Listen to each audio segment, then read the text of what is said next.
Hello guys, eto bagong araw na naman. Meron na naman tayong gagawin ngayon guys. Laptop siya, Lenovo ThinkPad siya guys. Eto guys, magandang klase itong laptop guys. Kaya lang ang problema nito guys, nagsisindi siya pero black screen siya guys. Kagaya nito, pag sinindi natin siya, so nag-green siya, pero yung screen niya walang image guys. Wala siyang image. Tapos pero yung pan niya umaandar. Ngayon try natin gawin to guys. Bubuksan natin siya, titingnan natin yung mga basic. So ito guys, applicable to sa lahat ng klaseng laptop, yung basic na paggawa natin nito. Kahit maging HP pa yan, Acer. Kung ano yung gagawin natin dito, minsan same ano lang din sila. Kung paano natin i-repair to, ganun din ang pwede natin gawin sa iba kung sakasakaling minor lang. So tingnan natin guys kung minor nga lang yung problema nito. Okay, so umpisa na natin siya. So eto na, bubuksan na natin to guys. Papatayin muna natin siya. Long press yung power button niya. Ayun, hanggang mag black siya. Tapos meron kasi itong screw yung keyboard niya na hindi nyo basta-basta matutuklap dito. Ayun, dito muna siya i-open sa likod. So kagandahan ng laptop na to, dual battery siya. Meron siya dito sa labas at meron din siya sa loob. So tapos eto, unscrew natin yung mga ano niya. So gagamit lang ako ng pangsapin. Yan. So bubuksan na natin siya.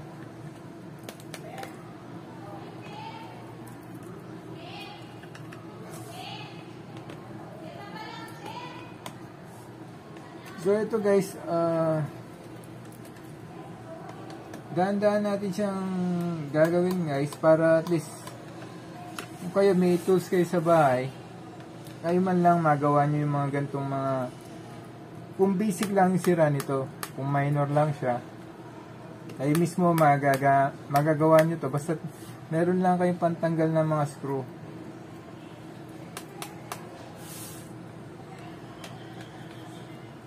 So ayan. So dito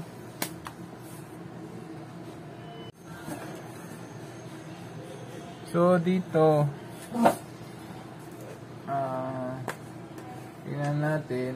Ayan. So gagamit ako ng pantuklap ng pantuklap ng keyboard niya. So ito yung maiwagang knife natin. So tingnan ko kung dito nga siya pwedeng ituklapin. So wala siya, hindi siya pwede rito. So dito muna tayo sa likod.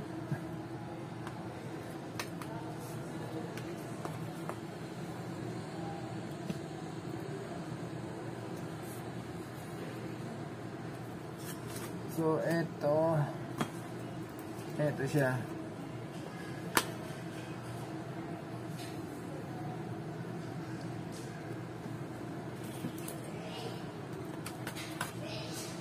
Yun.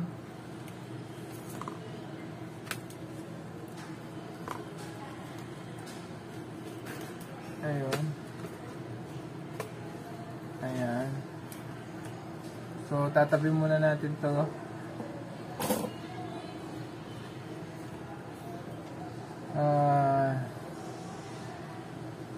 Guys, tapos ngayon wala siyang output video guys, dahil black screen siya.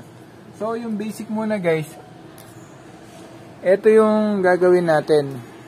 So mag-uumpisa tayo ngayon sa RAM. So, yung RAM niya, tatanggalin natin. So, applicable to kahit anong klaseng laptop, guys. So, lilinisin natin siya through gagamit tayo ng eraser. Tapos ito, babrush din natin yung niya, kung saan natin siya tinanggal. So, gagamit tayo ng eraser. Kailangan yung eraser nyo, guys, malambot. Para hindi masira yung pinaka copper nito, guys.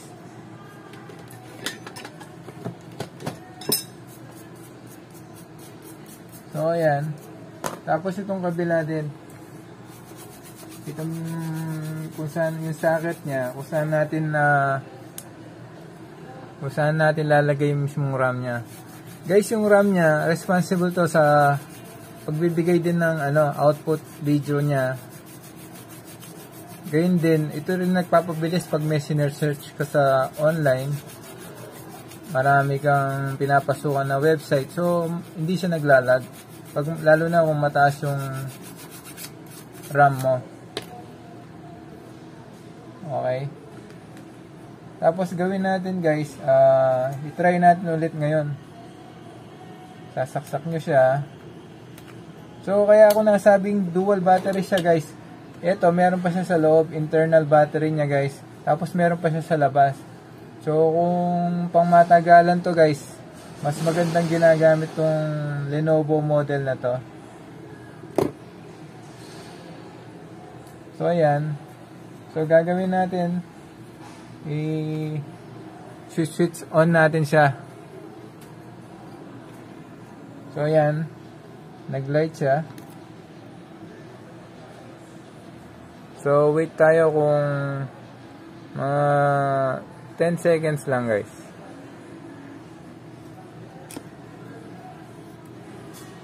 So, wala pa rin siya. So, next step natin, papatayin ulit natin siya. Tapos, gagawin natin ito. Ito naman, dito tayo sa processor niya. So, gagawin natin, iinitin natin siya. Titignan natin kung dito nagmumula, bakit ayaw niya maglabas ng output video, guys. So, eto, tatanggalin natin to. Kagandahan nito, madali lang siyang i-unscrew. So, medyo eto. Lalo na, guys, itong na to, kaya natin nire-reheat to. Kasi minsan, ito rin nagiging cause bakit naglalag yung laptop nyo dahil nag-overheat siya. Tapos yung suddenly, pagbukas mo, mamayang konti, patay na siya. So, minsan, kung di sa battery, dito nagmumula din yung bakit namamatay ng bigla yung laptop mo. So, tatanggalin muna natin yung pan. Tapos, iinitin natin to, guys. Kung nakikita nyo, ito yung pinaka graphics o processor niya, guys. So, gagawin natin, lilinisin muna natin to. Tapos, iinitin natin yung pinaka, na to, portion na to. So, kukuha tayo ng tissue. Ito, kukuha tayo ng tissue, guys. Yan. So, tatanggalin natin itong thermal paste niya, guys. Ito yung thermal paste. So, itong thermal paste pala na to, guys, pag nilagay nyo siya ng thermal paste, ito yung nagiging, parang nagiging middleman niya dito sa copper niya para dumikit yung init papunta rito sa copper niya. So, dadalhin niya yung init papunta rito. So, yung gagawin naman ng pan, paikutin niya. So, ilalabas niya yung init. So, yun ang function ng pan na to. So, sisipin niya sa processor yung init. Dadalhin niya dito. Tapos, ibubuga naman ng pan. Okay, guys? Tapos, ngayon, dito naman tayo. So, eto, gagamit tayo naman ng ano guys, flux. So, para kung sakali man na itong mga bola niya sa loob, itong processor niya, na nawala ng connection dito sa may board niya, so didikit pa rin siya.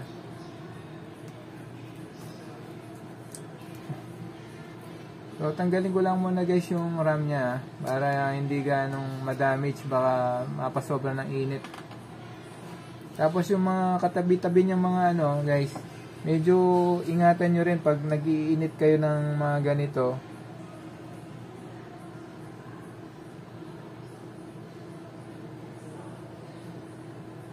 Ito guys, kailangan din para-paraan lang din guys.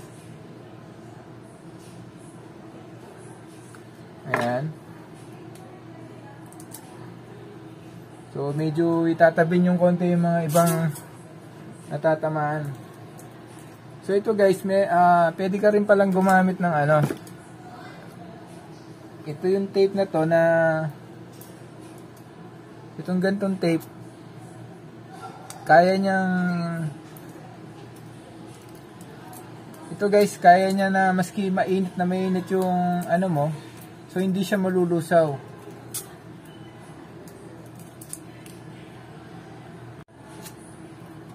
Ito guys, lalagyan natin dito para in case man na tamaan ng init yung mga wire, hindi siya malusaw guys.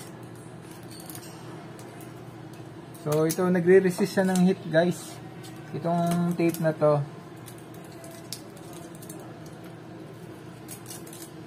Ayan, pati yung isang gilid. Ayan.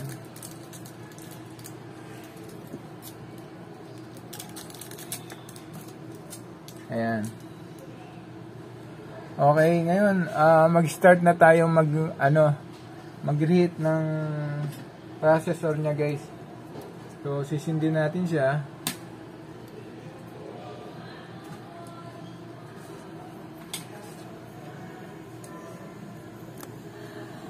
Ito guys, dito natin tututok mismo yung hot air guys, sa mismong portion na to. Wala na kayo ibang pagtututukan guys, kundi lang ito ha. Baka kasi kung saan saan mapunta, masyadong mainit to, agad niya lulusawin yung kung ano yung matutukan niya.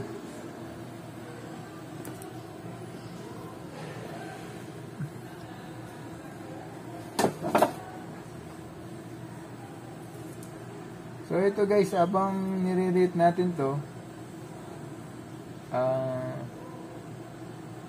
marami din iba-ibang klaseng cause bakit nagba-black screen siya. So pwede rin sa nagkukulang yung power niya, o minsan nagiging cause din yung pinaka hard drive niya guys.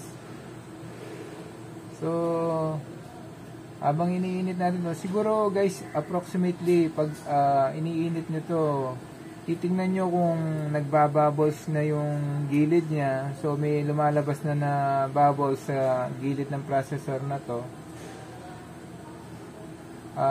Yun ang tamang time para hintuan nyo na, kasi ibig sabihin nun, medyo mainit na yung pinakaloob nito. So lusaw na. Wag naman yung sobrang init guys, na pwedeng masira kasi dito pag sobrang tagal nyo din siyang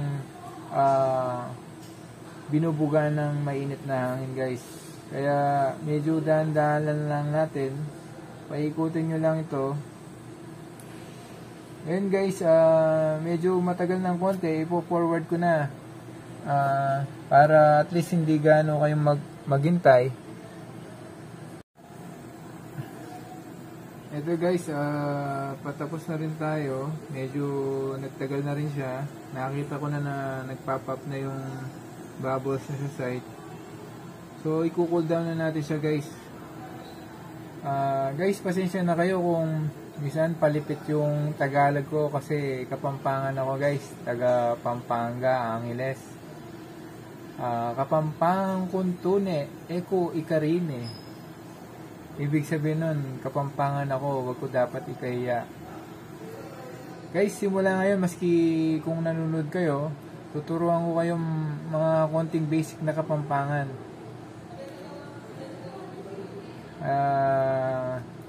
Okay, sandali tataas ko muna to. Yan guys, tuturuan ko kayo ng Kapampangan guys habang nanonood tayo nito. So may matututunan kayo Kapampangan. Halimbawa, maganda, ibig sabihin ng maganda, malago. Yung pogi, pares lang din yung pogi, kapogi mo, ganon. Tapos yung maganda naman, kalago mo, yun. Diba guys? Tapos guys, comment kayo kung anong gusto nyong salitang Kapampangan na gusto nyo matutuan guys. Sasagutin ko kayo. So ito guys, habang hinihintay natin siya na lumamig, so pagka ano nito, ibabrush natin siya. So lilinisin natin to. Tapos itatry natin siya kung magkakaroon na siya ng output video. So eto guys, arang asapuke ing bola king lalamin tete. Ibig sabihin, binato ko ang bola sa ilalim ng tulay sa Kapampangan. Medyo pangit pinakikinggan guys, pero ito yung minsan paulit-ulit nilang ginagawang kalokohan guys. Yung nasa puko ang bola sa ilalim ng tulay. Asapuke ing bola king lalamin tete. Diba guys, medyo pangit na pinakikinggan. Kaya minsan guys, nagtatagalog na lang din kami minsan kasi minsan yung Kapampangan na ano rin kami lalo na sa mga kausap namin. Pero pag minsan nagtatagalog kami, yung dila namin minsan palipit pa rin. Kung napapanood nyo si Lito Lapid guys, yung pati yung anak niya si Mark Lapid yung kay Coco Martin, minsan naririnig nyo iba yung words nila, maririnig nyo Kapampangan yung pagkakasabi ng isang salita sa kanila. Kasi sila Lito Lapid, taga Porac yan guys, malapit lang dito yon.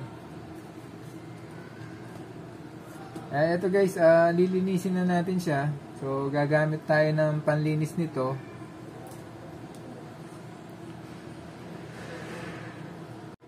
Ito guys, gagamit tayo ng Fuji lighter fluid. Guys, ito, kaya ginagamit to guys, konti-konti lang. So ito kasing lighter fluid na to guys, dahil gas siya. So pag binras mo siyang ganito, hindi mangangalawang at madali siyang evaporate. So kaya magandang panlinis to guys sa mga dumi ng isang board.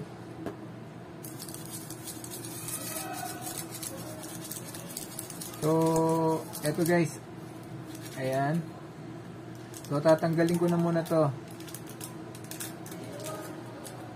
Eto. Ayan. So, tapos ibabrush natin.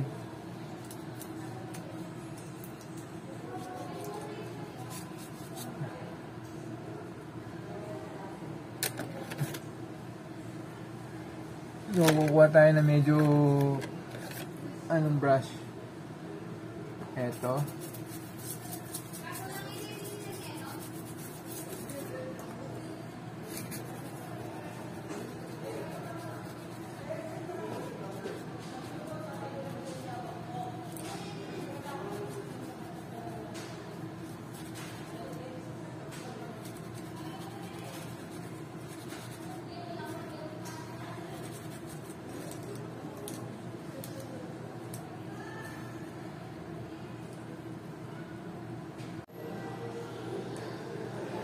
Ito guys, lilinisin ko pa konti. Baka kasi meron mga dumi na dumikit sa piyesa niya. So mag-cause yun ng shorted. Wapen. Ibig sabihin ng wapen, oo nga guys, wapen. Tapos guys, yung no ka rin.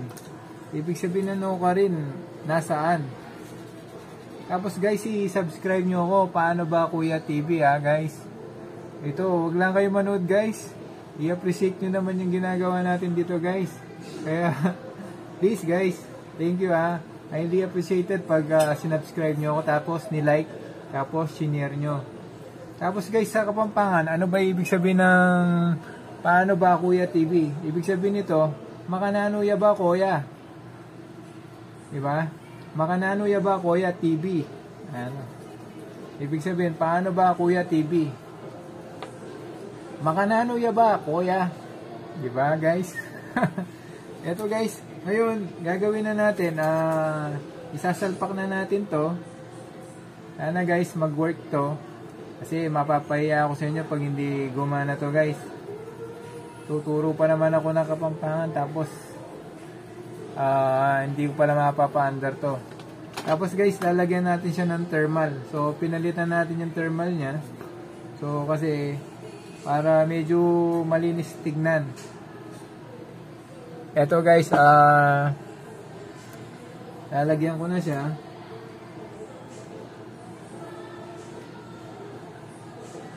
So ito guys, pag every 6 months kung pwedeng palinis nyo yung mga laptop nyo, gawin nyo para lalo magtagal. So tapos itong pan nya, ito guys, nilagyan na natin siya ng thermal. So pag pinatong natin to, siya mismo mag-spread sa loob nya. So pinaliwanag ko na kanina kung ano yung nagagawa ng thermal. Yung thermal, umiinit to guys pag sinindi na natin yung laptop. Yung processor niya agad iinit to.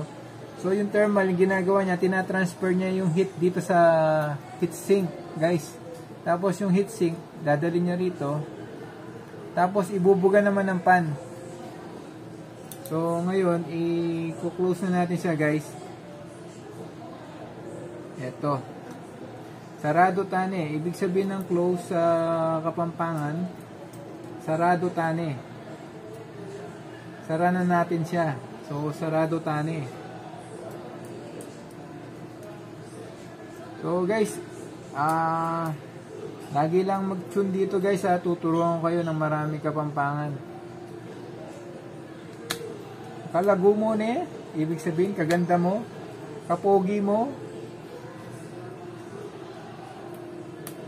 no ka rin ka makatuknang. Ibig sabihin, no ka rin ka makatuknang, saan ka nakatira, guys. Ayan, patapos na to. Eto. So guys, kung magagawin kayo dito sa may Pampanga, marami kayong mapupuntahan dito, maraming magagandang lugar dito, lalo na sa loob ng Clark guys.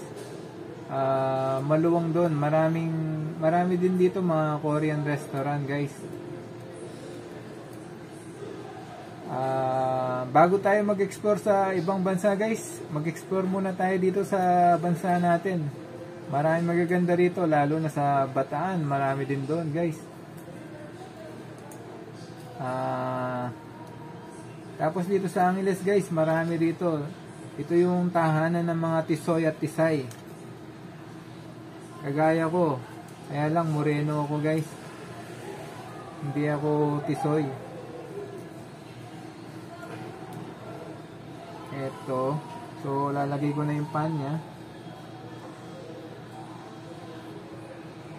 Yan. Eto guys, kung nakikita nyo,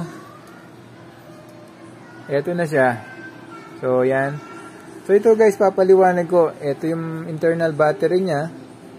Tapos ito, ano to guys, Wi-Fi to.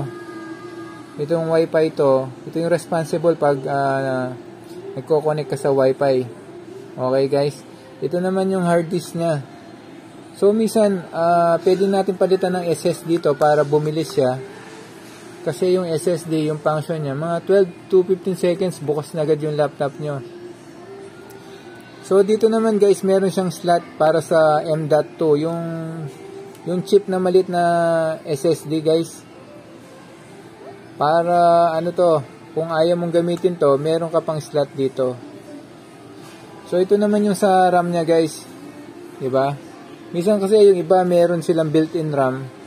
Pero ito, meron siyang sarili na hindi siya built-in. So, lalagay mo siya. So makikita mo siya yung RAM niya. Ito guys, ang laki, 16 gig. So 16 gig RAM siya guys. Tapos dual battery pa to. So magandang klase to sa mga estudyante guys. Handy siya. Tapos pang matagalan pa. Okay.